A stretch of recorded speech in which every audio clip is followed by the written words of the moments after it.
Bien. Bonjour à toutes et à tous. Donc, on commence donc la dernière séance de ce cours. Donc, ça traitera essentiellement de quelques paramètres ou ce qu'on appelle des grandeurs fondamentales. Donc, c'est-à-dire des paramètres qui vont nous permettre de suivre donc la séparation chromatographique et d'avoir une idée sur la qualité de la séparation. Bien. Alors, donc, j'espère que maintenant, donc, vous avez compris donc, que dans toute séparation chromatographique,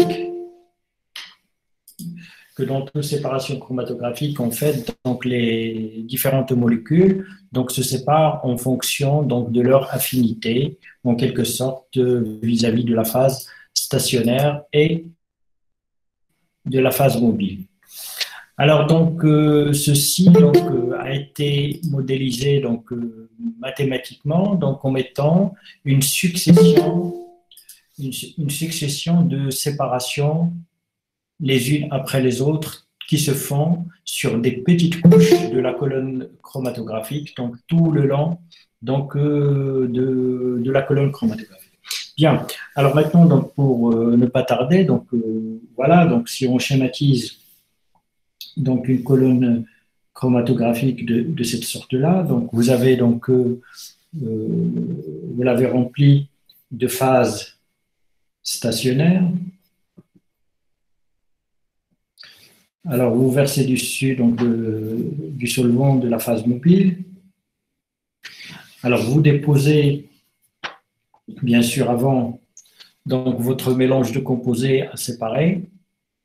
Alors, donc, en fait, comment ça a été modélisé? Donc, en fait, en supposant qu'en fait, votre phase stationnaire, c'est une succession de couches imaginaires, donc remplies de phases stationnaires.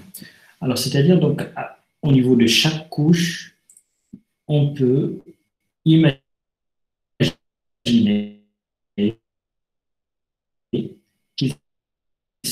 qu'il se passe la chose suivante. Également expliqué lors de l'extraction, c'est-à-dire vos mélanges de composés, ils vont se séparer stationnaires et une autre partie partira dans la phase mobile. Alors maintenant, donc ceci bien sûr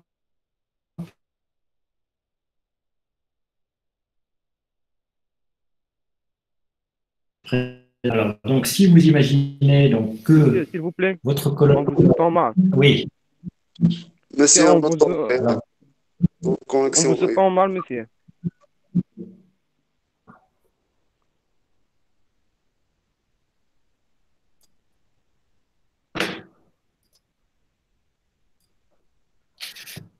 Maintenant, j'espère que c'est mieux.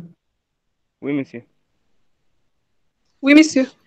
Alors, je disais, en fait, alors si vous arrivez à imaginer en fait que votre colonne chromatographique, c'est une succession de couches les unes après les autres, et donc au niveau de chaque couche, après avoir versé un volume de phase mobile, il va se passer la chose suivante, c'est-à-dire le mélange de composés que vous avez mis à séparer. Donc une partie de ces composés, une certaine concentration fixe sur la phase stationnaire, une autre la phase mobile. Alors certainement, ceci vous rappelle ce que vous avez déjà vu au niveau de l'extraction, c'est-à-dire en fait c'est une partition de composés et on peut définir un coefficient de partition ou de partage qui est le rapport des concentrations dans la phase stationnaire et dans la phase mobile. Alors maintenant, qu'est-ce qui se passe après? Donc en fait, les composés qui sont dans la phase mobile, la phase mobile va les emporter pour les déposer sur la couche juste en dessous. Alors, Et sur la couche juste en dessous, il se passe le même phénomène, c'est-à-dire il y aura également partition des composés. Une partie de ces composés et donc va rester sur la phase, va rester dans la phase mobile, mais une autre va se fixer à la phase stationnaire.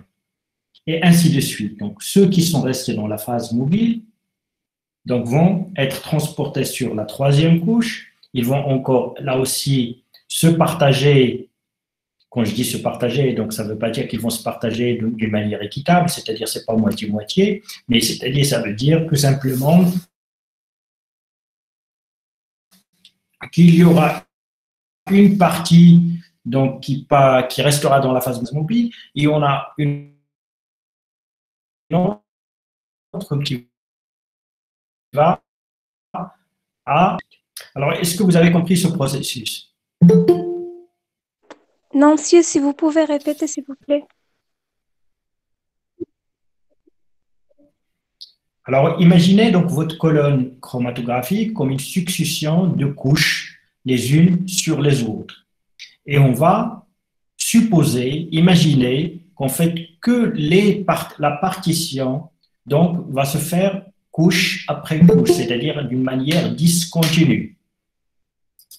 Alors maintenant, dès que vous allez verser donc, de la phase mobile, donc sur la première couche de votre phase stationnaire, qu'est-ce qui va se passer? Donc certaines molécules que vous voulez séparer, donc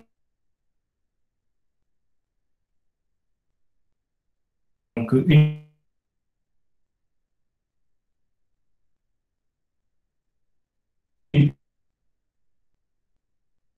On vous écoute pas, monsieur. Je pense qu'il y a un problème de On connexion. entend mal, monsieur.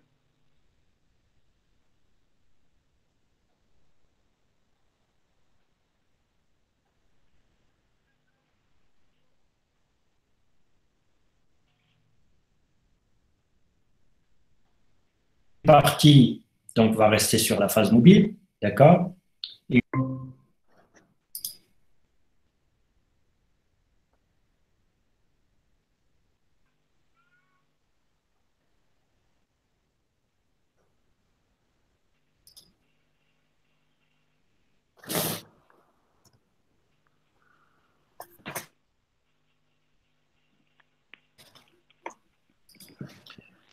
bon, alors vous m'entendez maintenant?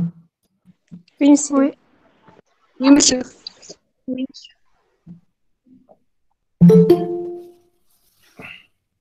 D'accord. Donc, je disais, donc, en fait, imaginez donc, cette interaction entre phase stationnaire et phase mobile, donc, comme une partition, comme ce qu'on avait expliqué lors de l'extraction. C'est-à-dire, donc, une certaine concentration des molécules donc, vont se fixer sur la phase stationnaire, une autre partie donc, va se solubiliser, si vous voulez, ou avoir des interactions avec la phase mobile. Alors, ceci, c'est au niveau de la première couche, mais c'est le principe de toute la séparation chromatographique. Donc, c'est comme ça que ça va se passer tout le long de la colonne chromatographique. Alors maintenant, donc, ce qui est les molécules ou la concentration, la quantité de matière ou de molécules qui est dans la phase mobile, au niveau de la première couche. Donc, la phase mobile, donc, en fait, il va de plus en plus avancer dans la colonne chromatographique. Oui ou non? Oui. Donc, ce Oui, qui monsieur. était dans la phase mobile, dans la première couche, donc va s'écouler avec ce qu'il est, avec les solutés, avec les molécules dedans, ils vont s'écouler sur la deuxième couche, juste en dessous de la première. Et au niveau de cette deuxième couche, il va se passer le même phénomène, c'est-à-dire un partage, une partition de ces molécules-là entre la phase stationnaire et la phase mobile. Alors maintenant, ce qui encore va rester dans la phase mobile, donc va descendre sur la troisième couche, et ainsi de suite.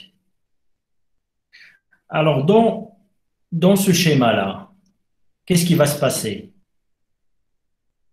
Il va se passer en fait, de plus vous avancez dans la colonne chromatographique, de moins en moins il y aura des molécules dans la phase mobile, donc, et tout restera sur la phase stationnaire.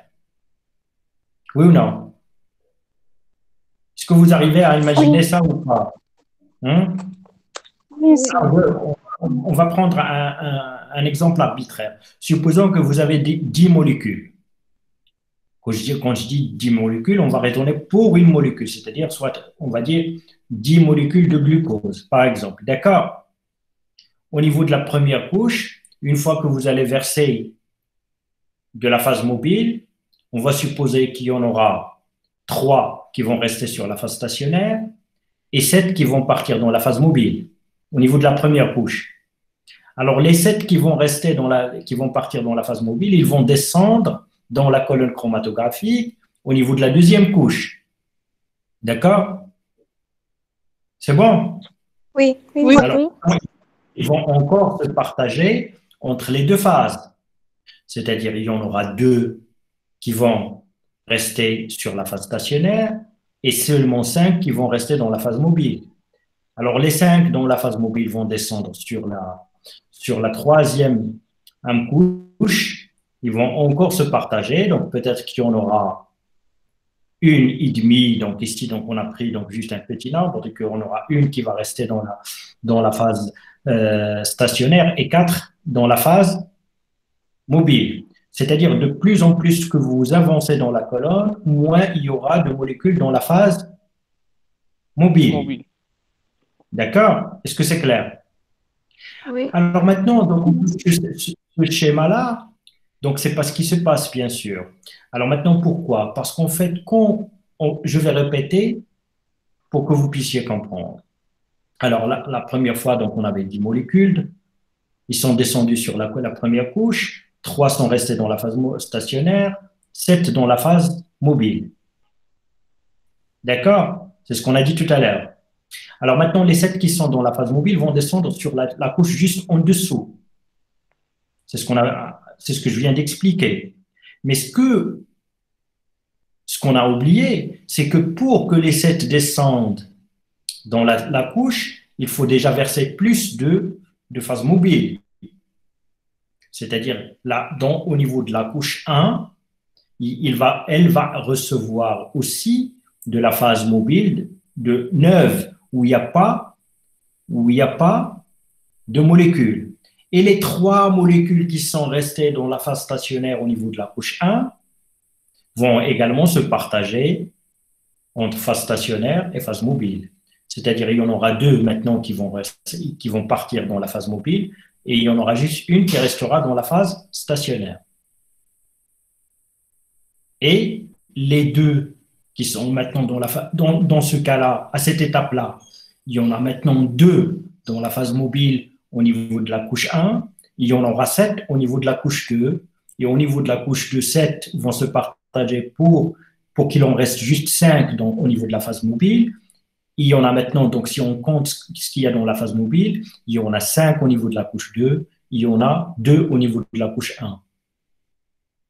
Si on reverse un petit volume de phase stationnaire pour que ça puisse descendre sur la couche 3, donc les 5 dans la couche 2 vont descendre sur la couche 3, les 2 dans la couche 1 vont descendre sur la couche 2, et le 1 qui reste dans la couche 1, il va recevoir de la phase mobile, donc, et maintenant il va être complètement dans la phase mobile, donc il va quitter la phase stationnaire pour être dans la phase mobile, et ainsi de suite.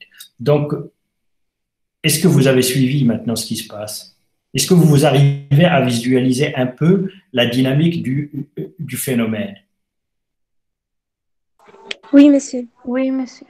Donc voilà. Donc d'un côté, de plus en plus, plus la phase mobile avance dans la colonne chromatographique, plus elle amènera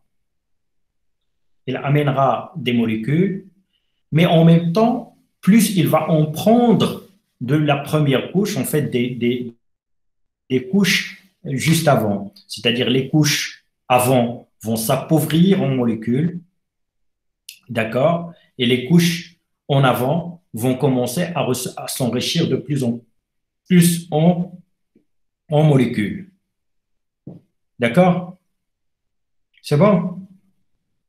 Est-ce que vous arrivez à visualiser ça, oui ou non? Donc, c'est très difficile, donc, en fait, de vous expliquer donc, ça donc, derrière un écran, mais j'espère donc, que vous arrivez à voir un peu ce qui se passe. C'est bon ou pas? Oui, monsieur, c'est bon. Oui, Oui, monsieur. c'est bon. D'accord. Oui, monsieur. Ça, c'est... Alors maintenant, ce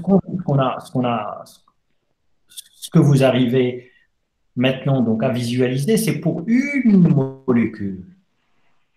Alors maintenant, imaginez que vous en avez deux.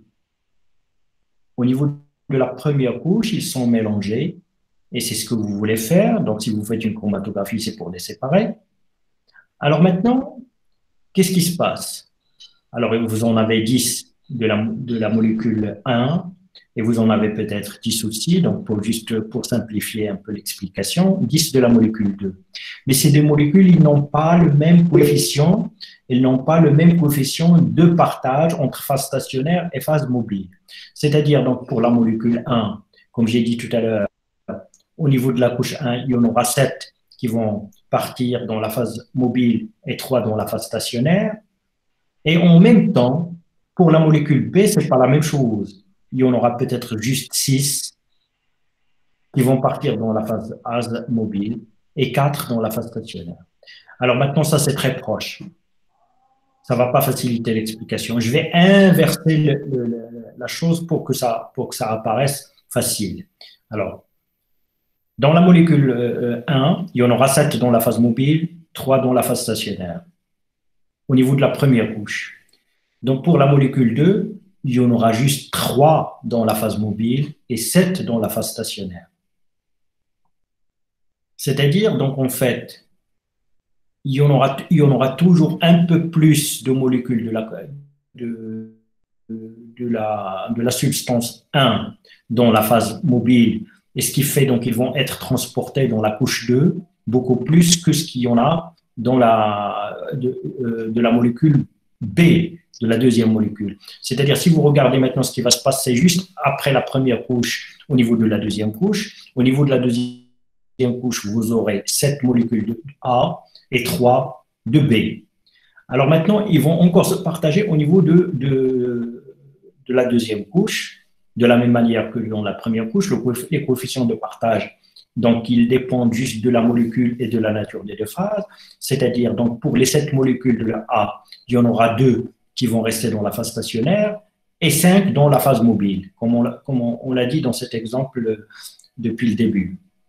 Alors au niveau de la troisième couche maintenant, on a 5 molécules A, et puis donc puisque dans la deuxième couche, vous n'avez que 3 molécules de B, et puisque la majorité reste dans la phase stationnaire, il y en aura 2 qui vont être captées par la phase stationnaire, qui vont préférer rester dans la phase stationnaire. Il y en aura juste une qui va être dans la phase mobile. Donc, au niveau de la couche 3, on a déjà 5 molécules de A et une seule molécule de B. Et ce processus-là, si vous le répétez des milliers de fois, c'est-à-dire, donc, si dans votre colonne, ce n'est pas 3 couches, ici, c'est juste l'exemple de 3 couches. Si vous en faites 1000 couches ou 10 000 couches, donc, à un certain moment, vous allez voir que tout ça va se séparer. Il y en aura, dans certaines couches, la couche 5325, il va contenir que la molécule A, et la molécule B, on va la retrouver dans la couche 3230. Par exemple, je dis peut-être n'importe quoi. Alors, mais ce que je veux que vous compreniez, que c'est ce processus-là que je viens d'expliquer maintenant avec 10 molécules et sur 3 couches, c'est le même processus qui se passe pour des milliards de molécules et sur des milliers de couches chromatographiques. Et c'est ce qui aboutit, donc en fait, une elle est plus ou moins avancée que l'autre et une elle est plus ou moins retardée par rapport à l'autre. Et plus vous avancez dans la colonne chromatographique, donc plus vous allez avoir une séparation, c'est-à-dire d'un côté que des molécules donc, qui ont plus d'affinité par rapport à la phase mobile vont bien sûr être les premières aires donc, à avancer. Et puis, donc, plus derrière, donc, vous aurez des molécules qui préfèrent la phase stationnaire. En tout cas, ils la préfèrent beaucoup plus que la molécule A. Donc, et ainsi de suite. Donc, pour compte derrière, vous aurez les molécules qui ont une nette affinité par rapport à la phase stationnaire. Donc, c'est-à-dire qu'il sera très, très, très difficile donc, de décrocher donc, de la phase stationnaire. Alors maintenant, donc, j'ai dit donc, depuis le début de cette séance, c'est qu'en fait, pour avoir une modélisation mathématique donc, de ce qui se passe en chromatographie, on va l'imaginer comme une succession de couches. Et dans chaque couche, il y aura une partition des molécules A, des molécules B, des molécules C, des molécules T, etc. Ça dépend du nombre de molécules que vous avez dans votre mélange. Mais donc, en fait, puisqu'ils ne vont pas avoir le même coefficient de partage, vis-à-vis de la phase stationnaire et vis-à-vis de la phase stationnaire, de la phase mobile. Donc, certaines vont avancer un peu plus vite que les autres, et c'est comme ça que se fera la séparation. Alors maintenant, donc, toutes ces couches-là, c'est ce qu'on appelle les plateaux théoriques. Donc, c'est ce qu'on appelle des plateaux théoriques. Bien. Alors maintenant, si je vous pose la question, donc pour avoir une bonne séparation, donc une colonne doit avoir beaucoup de plateaux théoriques ou très peu de plateaux théoriques. Doit avoir beaucoup de plateaux théoriques. Donc voilà, donc il faut imaginer que pour avoir une bonne séparation, donc vaut mieux avoir un maximum de fois qu'on fasse ce partage-là. C'est-à-dire qu'on va partager une première fois, une deuxième, une troisième, etc. Donc les molécules A, et les molécules B, et les molécules C, c'est comme ça qu'on arrivera à les séparer. Alors maintenant, donc en fait, plus les molécules sont proches, c'est-à-dire donc s'ils sont proches chimiquement, c'est-à-dire c'est qu'ils vont avoir certainement des coefficients de partition très très proches, très similaires. Et maintenant, donc plus ils ont des coefficients de partition très proches, plus il sera très difficile de les partager.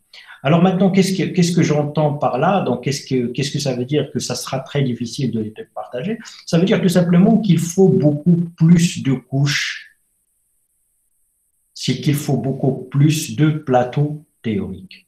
C'est-à-dire cette opération de partition successive, c'est-à-dire d'une couche sur l'autre. Donc, il faudra en faire énormément pour qu'à la fin, vous puissiez avoir d'un côté que des molécules A et que de l'autre côté que des molécules B. Alors, ceci, donc, je le dis bien sûr, donc pour des molécules chimiquement très proches et qui ont des coefficients par conséquent de partage qui sont pratiquement quasiment les mêmes.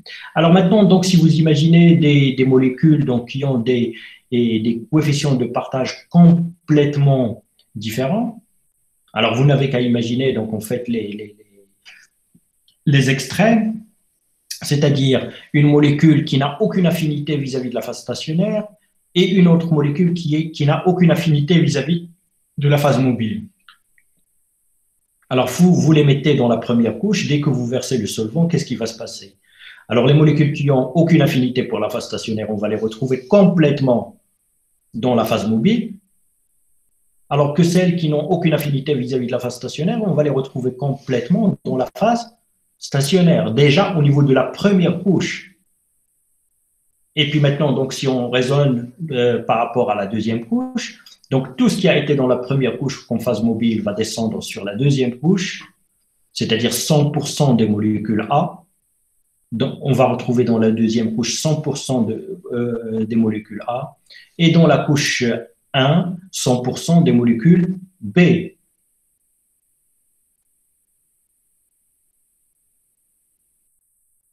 En fait, ils ont des coefficients de partage extrêmes et à l'opposé, complètement différents. Alors donc, ça, c'est l'exemple où vous avez des coefficients de partage complètement différents et à l'opposé. Mais dans le cas où vous avez des coefficients de partage différents, mais pas autant, donc bien sûr, donc il faut beaucoup plus de plateaux théoriques, il faut beaucoup plus donc de couches pour avoir une séparation. Alors donc maintenant, pour que vous puissiez donc un peu appréhender donc cela, alors je vous invite à faire un petit exercice, donc à jouer avec ça, c'est-à-dire imaginer donc des molécules A et B, donc faites-le avec juste deux molécules, donc et vous supposez donc qu'on fait des coefficients de partage très contrastés, c'est-à-dire dites que la molécule A va préférer la phase stationnaire à 90%, c'est-à-dire au lieu de 7 molécules, comme j'ai dit tout à l'heure, vous en avez à avoir 9 dans la phase mobile et une dans la phase stationnaire au niveau de la couche 1. Et faites l'opposé, c'est-à-dire une autre où vous aurez 9 molécules dans la phase stationnaire dès la couche 1 et une seule qui va partir dans la phase mobile dans la couche 1. Et alors faites ça donc juste. Alors dans les cas où c'est très contrasté, au bout de 3 ou 4 couches, vous allez déjà avoir donc des molécules qui se sont séparées. Une, on va les retrouver dans les premières couches. Et les autres, on va les retrouver dans les dernières couches. Donc, il s'agira dans ce cas-là que de 3 ou 4 couches.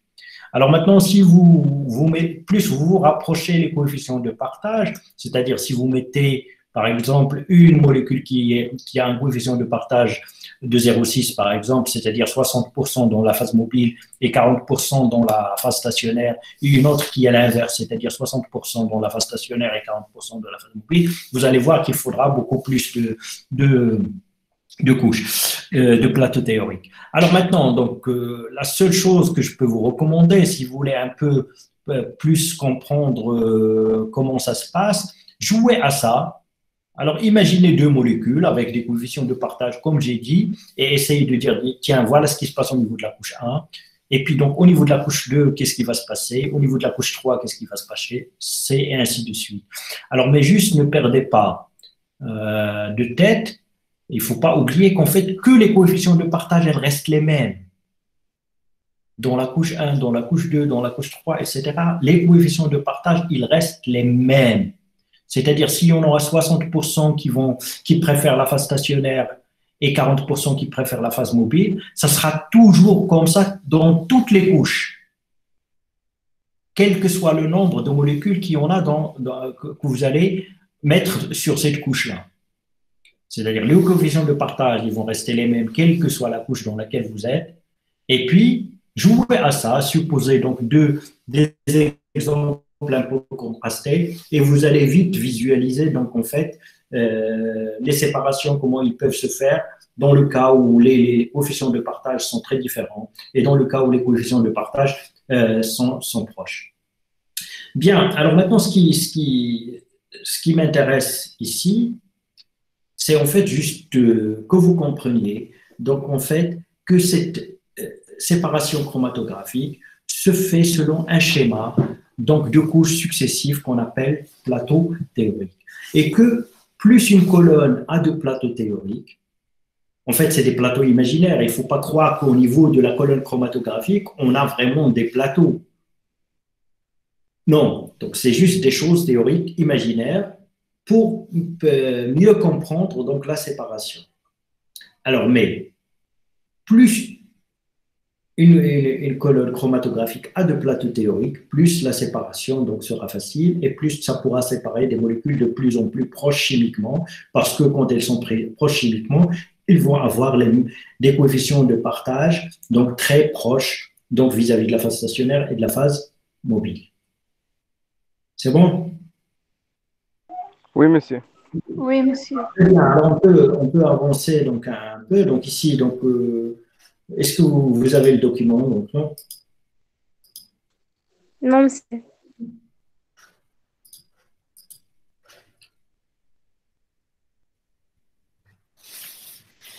Oui, il apparaît maintenant, monsieur. Donc voilà, donc ici donc vous avez juste les coefficients de partage comme on l'avait expliqué pour l'extraction. Donc vous pouvez considérer des coefficients de partage de concentration ou des coefficients de partage massifs. Alors maintenant ici les molécules se partagent entre la phase mobile et la phase stationnaire tout simplement. Alors maintenant, donc ceci donc, va induire donc, une séparation le long des colonnes chromatographiques. Alors maintenant, au niveau, une fois que ces molécules-là donc, vont sortir de la colonne chromatographique, donc en fait, ils vont sortir petit à petit, c'est-à-dire donc il y en aura tout d'abord de très très très faibles concentrations, de très faibles quantités, et puis de plus en plus, donc en fait, donc il y aura beaucoup plus, donc et après donc ça va rediminuer, donc de moins en moins jusqu'à ce qu'il n'y en ait plus. Et donc c'est comme ça, donc et après donc il y aura l'autre composé, donc s'il est séparé, donc qui va sortir après le premier. Donc en fait, et cette séparation, donc en fait, le profil de cette séparation, il est modélisé donc comme étant une courbe en cloche. Donc c'est ce genre de courbe. C'est-à-dire donc il y en aura quelques molécules qui vont sortir, puis de plus en plus, beaucoup plus, donc jusqu'à un maximum. Donc, et puis il y en aura de moins en moins, jusqu'à ce qu'il n'y en ait plus, c'est-à-dire tout ce qu'il y avait et dans la colonne comme molécule de A, ici. Donc, c'est pour une molécule, on raisonne pour une molécule. Donc, tout ce qu'il y avait dans la colonne comme molécule A, donc elle est sortie. Alors, donc, les courbes de sortie, donc en fait, ils sont de cette forme-là, donc c'est-à-dire ils ressemblent à ce qu'on appelle une courbe de Gauss, à une courbe en cloche, une courbe de Gauss. Alors une courbe de Gauss, donc mathématiquement, on sait l'exploiter. Donc en fait, ici, donc en fait ça, on va considérer que ça c'est sa largeur, la largeur à la base. Alors la largeur à la base, donc il est prise à 0,054%, donc en fait, donc à 13,5% donc de sa hauteur, de la hauteur. Donc si vous prenez la hauteur à 10% ou à 13, exactement à 13,5%, donc en fait la ligne donc horizontale, donc c'est ce qui va nous donner la largeur de ce pic-là à la base. Alors, vous imaginez bien sûr donc, que c'est quelque chose qui ressemble à un triangle, donc, mais plus précisément, c'est une courbe en cloche et c'est ce qu'on appelle une courbe de Gauss. Alors, c'est que cette courbe de Gauss, comme je viens de le dire, donc, en fait, donc, a certaines caractéristiques. Alors, donc, au niveau donc, à 60,6% de la hauteur, donc vous mesurez donc sa hauteur et vous prenez 60,6% de cette hauteur. Donc en fait ici, donc à ce niveau-là, cette courbe de Gauss, elle admet donc en fait la demi-largeur à ce niveau-là, au niveau à 60,6%, la demi-largeur correspond exactement à l'écart type. Alors c'est-à-dire donc si vous avez une distribution ici. Alors ici, vous avez une distribution de volume. Vous pouvez, donc ici, donc en fait, c'est les volumes ou les concentrations ou les quantités comme vous voulez, comme je l'ai dit tout à l'heure. Donc peut-être il y a de plus en plus de quantités. Donc en fait, si vous voulez donc avoir la quantité moyenne, vous l'avez ici. Donc la moyenne, vous l'avez là, vous l'avez ici, et puis ici, donc vous avez exactement l'écart type. Et cet écart type, on va le retrouver donc à la demi-largeur, la moitié de la largeur à 60,6% de hauteur. Et à 66% de hauteur, vous avez exactement le point d'inflexion de cette courbe. Donc, si vous vous rappelez un peu donc, de vos cours de mathématiques, donc en fait, le point d'inflexion, donc c'est là où la courbe change de courbure, en fait. Et le point d'inflexion des courbes de Gauss, donc en fait, il se situe exactement à 60,6% de leur hauteur. Et c'est à ce niveau-là que vous avez l'écart type. Et l'écart type, à ce niveau-là, il représente la moitié de la largeur de la courbe à cette hauteur-là. Alors, la variance, ici, donc, oui. Ici, donc, un autre paramètre, donc ici, donc, gamma, ici, c'est-à-dire la largeur, gamma, c'est la largeur à la mi-hauteur, c'est-à-dire à la moitié de la hauteur. Si vous prenez la moitié de la hauteur et vous mesurez donc la largeur, cette largeur, elle est égale exactement à 2,35 fois l'écart type. Et si vous prenez la base ici, donc ce qu'on a défini comme étant la base de votre courbe, donc en fait, ça fait exactement 4 fois l'écart type. Donc en fait, cette courbe de Gauss, donc on connaît un peu donc, certaines de ses caractéristiques, donc en fait, sont mathématiquement connues, et puisqu'en fait, les courbes d'évolution, c'est-à-dire donc si vous suivez donc l'évolution d'un composé en chromatographie, c'est quelque chose qui ressemble beaucoup à une courbe de Gauss. On fait tous les paramètres qu'on connaît sur les courbes de Gauss, donc en fait, ça va nous aider à avoir en fait certains paramètres donc qui vont, comme j'ai dit tout à l'heure, donc nous aider à juger de la qualité de la séparation chromatographique et de la modélisation de la séparation chromatographique. Alors ici, donc en fait, c'est les mêmes choses. Donc en fait, rappelez-vous juste qu'en fait que la base de la courbe de Gauss, la largeur à mi-hauteur et la largeur à 60%, donc ça correspond à des paramètres qui sont en relation entre eux. Donc en fait, la base, c'est 4 fois l'écart type. Et ici, donc la largeur à mi-hauteur, c'est 2,35 fois l'écart type. Bien, alors à quoi ça va servir tout ça? Alors avant d'en arriver là, alors maintenant, donc si on veut avoir donc en fait la hauteur d'un plateau théorique, on peut calculer donc une certaine hauteur du plateau théorique. Donc en fait, ça ne sera rien d'autre qu'en fait la longueur de la colonne divisée par le nombre de plateaux théoriques. Donc c'est très simple, donc il n'y a rien de compliqué dans tout ça. En fait, le nombre de plateaux théoriques, si vous voulez, donc en fait c'est la longueur divisée par la hauteur du plateau théorique, ou si vous voulez la hauteur du plateau théorique, c'est la longueur de la colonne que divise le nombre de plateaux théoriques. Alors maintenant, donc en fait, pour calculer le nombre de plateaux théoriques, donc en faisant appel aux paramètres qu'on a vus, donc en fait, la hauteur du plateau théorique, c'est également la variance, c'est-à-dire donc on fait l'écart type qu'on a vu tout à l'heure au carré, c'est-à-dire en fait la largeur du pic à 71,6% de sa hauteur maximale. Vous prenez cette mesure-là au carré divisé par la longueur de la colonne et ça vous donne la hauteur du plateau théorique. Alors, l'écart type, donc c'est également la longueur de la colonne qu'on multiplie la largeur à la base du pic chromatographique que divise 4 fois le temps de rétention.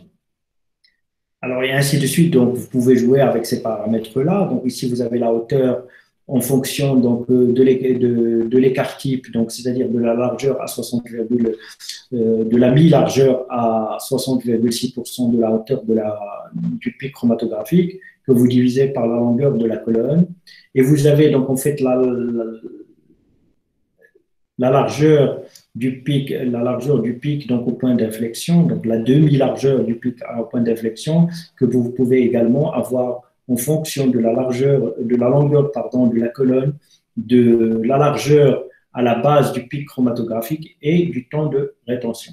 Alors, vous pouvez jouer avec ça, donc pour enfin avoir, donc on fait le nombre de plateaux théoriques qui serait égal à 5,54, donc on multiplie le temps de rétention que divise donc en fait donc le temps de rétention sur la largeur à mi-hauteur au carré, ou c'est 16 fois le temps de rétention divisé par la largeur à la base du pic au carré. Bien, alors maintenant, donc en fait, tout ça peut vous paraître un peu compliqué donc à première vue. Alors maintenant, ce que je veux que vous reteniez, au-delà de retenir donc ces formules-là, c'est qu'en fait, on peut calculer la hauteur d'un plateau théorique en connaissant certaines caractéristiques du pic chromatographique.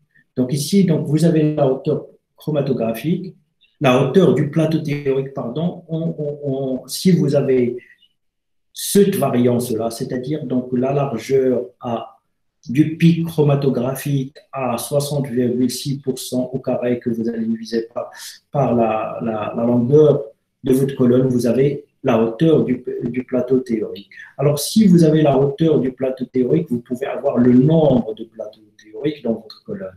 Donc, voilà à quoi ça sert. Donc, en fait, si vous avez juste un pic chromatographique, c'est-à-dire juste un pic, c'est-à-dire donc la distribution des quantités donc, qui sortent d'une colonne en fonction du temps, vous pouvez avoir le nombre de plateaux théoriques et la hauteur des plateaux théoriques. Et vous pouvez également les avoir par les temps des retentions et par la largeur à la base. Donc, voilà ce qui est important ici. Après, donc, vous faites les formules, donc, on peut les démontrer, donc, si vous voulez. Mais ce qui est le plus important ici, que vous compreniez qu'une fois que vous avez le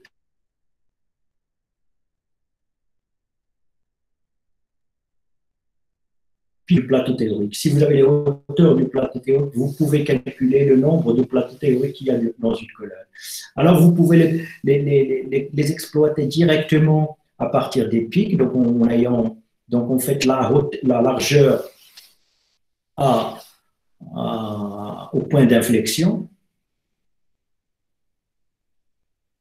Alors maintenant, pour qu'une colonne soit efficace,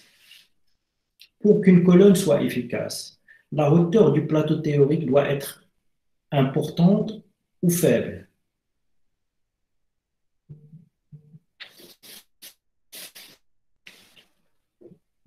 Doit être importante.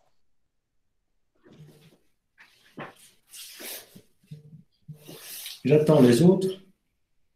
Qu'est-ce que vous en pensez?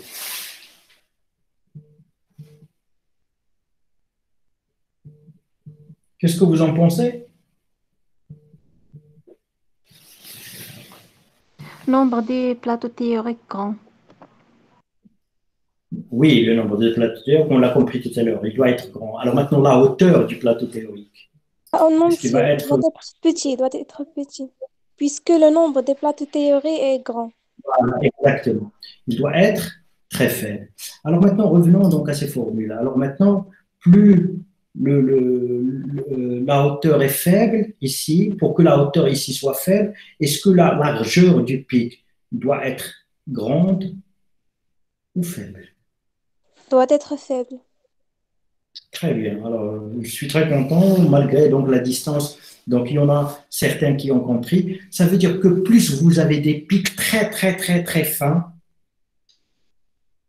plus vous avez des pics très, très, très fins, plus vous avez une bonne séparation parce que vous avez une hauteur de plateau théorique faible. Donc, si vous avez une hauteur faible, c'est que vous allez avoir un nombre de plateaux théoriques élevé. Est-ce que c'est clair pour tout le monde? Oui. Oui, monsieur. Monsieur. Alors maintenant, donc là aussi, donc si ça pose problème, essayez d'y réfléchir. Gardez en tête que pour avoir une bonne séparation, il faut beaucoup de plateaux théoriques. Donc ça, vous l'avez compris, j'espère. Et si vous ne l'avez pas encore compris, donc essayez de vous amuser, comme je vous ai demandé tout à l'heure, en essayant de séparer des molécules donc, sur une colonne chromatographique. Et vous allez avoir donc plus les coefficients de partage sont proches et plus il faut de plateaux théoriques. Et bien sûr, plus il y en aura, plus vous aurez une très bonne séparation, quel que soit le coefficient de partage. Bien, alors donc, vous avez ça d'un côté, et puis donc essayez donc d'avoir en tête que pour calculer le nombre de plateaux théoriques, donc vous avez votre colonne, vous allez connaître sa longueur, bien sûr, et puis donc il faudra déterminer la hauteur du plateau théorique. Alors les hauteurs du plateau théorique, c'est quelque chose qui est lié aux caractéristiques donc de la courbe de Gauss, donc et la séparation et la distribution des concentrations, c'est quelque chose qui ressemble à la courbe de Gauss. Alors, essayez aussi d'y réfléchir à ça. Donc, je ne peux pas faire mieux que ce que je fais maintenant. Mais si vous avez donc des questions, donc si vous voulez qu'on le répète, mais une fois qu'après que vous y avez réfléchi un peu plus, donc en fait, ça ne posera aucun problème. Donc, c'est avec plaisir donc que je réexpliquerai. Bien. Alors maintenant, donc on va encore définir un certain nombre d'autres paramètres.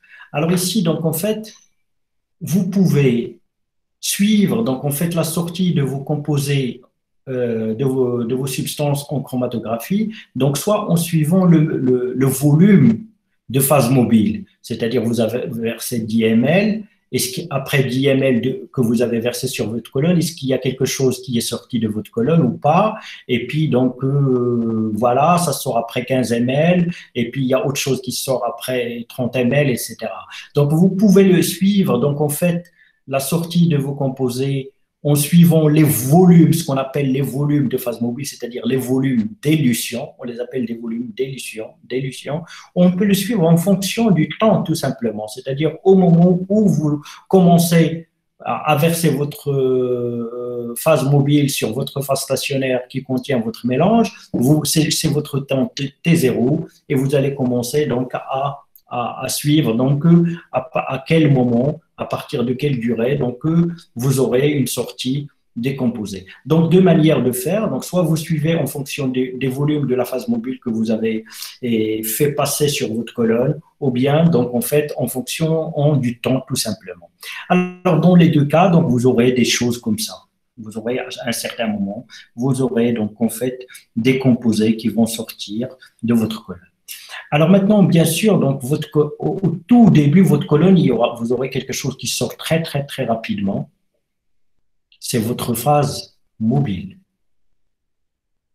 Vous versez donc votre phase mobile, à un certain moment, ça commencera à sortir. Donc en fait, le premier pic, c'est le pic de la phase mobile. Alors en fait, tout le volume que vous avez versé, tout le volume que vous avez versé depuis le début, jusqu'à ce que vous puissiez récupérer les premiers gouttes de votre phase mobile, c'est ce qu'on appelle un volume mort. C'est-à-dire, c'est le volume de phase mobile nécessaire pour remplir votre colonne chromatographique. Vous allez verser donc petit à petit, donc, et puis donc à un certain moment, une fois que toute votre colonne elle est remplie, donc descendu depuis le haut jusqu'au bas de votre colonne, vous aurez donc la sortie de la première goutte, et puis tout le volume que vous avez versé avant de récupérer la première goutte, c'est ce qu'on appelle un volume mort. Et tout le temps qui est nécessaire avant la récupération avant la sortie de la phase mobile, on l'appelle également temps mort. Volume mort si vous comptez, si vous mesurez les volumes, temps mort si vous mesurez le temps. Et après, bien sûr, donc vous avez donc en fait la sortie de vos pics et vous pouvez avoir une idée sur le volume qu'il faut pour faire sortir un composé ou le temps qu'il faut pour faire sortir un composé. Alors maintenant, si vous comptez le volume depuis le début, donc jusqu'à la sortie d'un composé donné, vous aurez le volume d'élution du composé. Si vous comptez le temps, vous aurez le temps de rétention, ce qu'on appelle le temps de rétention du composé. D'accord? Est-ce que c'est bon? Oui. Oui. Oui, monsieur. Alors maintenant, si vous comptez juste après le temps mort ou après le volume mort, c'est-à-dire vous avez ce qu'on appelle les temps de rétention corrigés ou les volumes de rétention corrigés. Est-ce que c'est clair? C'est-à-dire, Oui, monsieur. c'est quoi la différence entre le temps de rétention corrigé et le temps de rétention? Le temps de rétention corrigé, c'est le temps de rétention en moins le temps mort, tout simplement. Le volume de rétention corrigé, c'est le volume de rétention moins, vous allez soustraire de ça le volume de rétention, le volume mort. C'est très simple. Est-ce que c'est clair? Oui, monsieur. Très bien. Alors, je continue. Alors, ça va aller plus vite. Donc ici, donc, vous avez le temps mort, ici le temps de rétention, et après la différence entre les deux, donc vous avez le temps de rétention corrigé, tout simplement, c'est ce qu'on vient de voir. Alors, pour avoir les volumes, c'est le temps fois le débit, etc. Donc, des petites formules pour avoir le volume de rétention en fonction du débit. Donc, en fait, vous avez un débit, c'est-à-dire un nombre de millilitres, par exemple, par minute. Alors, si vous connaissez le temps de rétention, vous allez avoir le volume de rétention. Ça vous permettra de passer du volume de rétention au temps de rétention, si vous avez une idée sur le débit, tout simplement.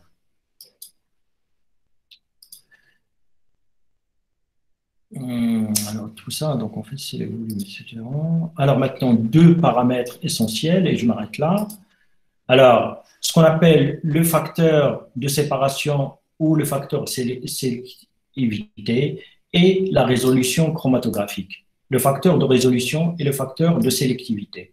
Alors, le facteur de sélectivité, c'est quoi? Pour deux pics chromatographiques, deux composés. C'est quelque chose pour la résolution. La résolution en chromatographie, qu'est-ce que ça signifie? Ça signifie la séparation, tout simplement. On parle de deux pics résolus, c'est-à-dire quand ils sont bien distinctement séparés. C'est-à-dire que l'un ne va commencer qu'après que l'autre est complètement sorti. C'est ce qu'on appelle une bonne résolution, que les pics sont résolus. Alors, donc, on parle de facteurs de sélectivité ou de facteurs de résolution en chromatographie. Qu'est-ce que ça veut dire? Donc, c'est par rapport à deux substances toujours, par rapport à deux pics, par rapport à deux substances. En fait, ici, donc, on fait le facteur de sélectivité. Donc, en fait, c'est le rapport des temps de rétention corrigés. Le facteur de sélectivité, c'est les rapports des temps de rétention corrigée. Alors, moins T0, donc c'est-à-dire moins le temps en mort. Donc, c'est le rapport des temps de rétention. C'est-à-dire, un composé, le temps de rétention, le temps qu'il a fallu pour faire sortir un composé, c'est 10 minutes. L'autre, c'est 14 minutes. Alors maintenant, 14 minutes sur 10, 14 sur 10, c'est 1,4. Donc, en fait, un facteur de sélectivité de ces deux composés, c'est 1,4. Donc, voilà ce que ça veut dire tout simplement. Alors maintenant, la résolution chromatographique ou le facteur de résolution, c'est en fait la différence entre les temps de rétention, c'est-à-dire ici, c'est cette distance-là. C'est entre là et là. C'est la différence entre le temps de rétention du composé 2 et le temps de rétention du composé 1 sur la somme des largeurs à la base des pics, sur la somme des largeurs à la base des pics. En fait, c'est cette distance-là ici, sur la somme de ces deux-là. Donc, que multiplie 2. Donc, vous pouvez également l'exprimer en fonction des distances à mi-hauteur. Et vous aurez 1,18, la différence entre les deux temps de rétention des composés, plus la somme des largeurs à mi-pic. Alors maintenant, amusez-vous, donc là aussi, donc c'est quelque chose que vous allez un peu mieux comprendre, c'est quand vous visualisez ça. Alors maintenant, quand cette distance-là, quand la distance entre les deux sommets des pics est égale à la distance entre les deux, à la distance des deux bases, c'est-à-dire à la somme des distances des deux bases des pics, ça veut dire, vous aurez quoi? Le facteur de résolution serait égal à quoi? TR2 moins TR1, c'est-à-dire cette distance-là entre les deux pics, ici jusque-là, et c'est exactement cette distance ici et là. C'est cette distance-là, c'est exactement la somme de ces deux distances à la base des pics. Ça veut dire que ce rapport-là, ici TR2 moins TR1 sur W1 plus W2, donc qui sont la largeur à pic, ça serait égal à 1. Donc c'est que le facteur de résolution égale à 2. Alors maintenant, un facteur de résolution égal à 2, ça veut dire quoi? Ça veut dire que vous avez des pics résolus. C'est-à-dire, donc en fait, ce sont des pics qui, le deuxième pic ne sort que juste juste à l'instant où le premier pic finit. Juste à l'instant où le premier pic finit, donc vous aurez le deuxième pic qui commence à apparaître. Alors maintenant, dans ce cas-là où vous avez des deux pics complètement séparés, si cette distance ici, il est supérieur à cette distance-là, et vous aurez donc un coefficient de résolution supérieur à 2, ou vous aurez des coefficients de résolution inférieurs à 2. Alors là aussi, pour que vous puissiez mieux le comprendre, essayez d'y réfléchir tout simplement. Essayez d'y réfléchir. Donc, on va revenir sur tout ça. Donc, ça demande un peu plus de réflexion individuelle, que chacun d'entre vous donc, travaille un peu donc, ces paramètres-là, et on va y revenir donc, dans les révisions, parce que je comprends quand même donc, que c'est pas évident pour vous, donc à distance, que ça puisse donc être compris. Alors, bien, alors sur ce, donc en fait, on finit donc les cours de ce module.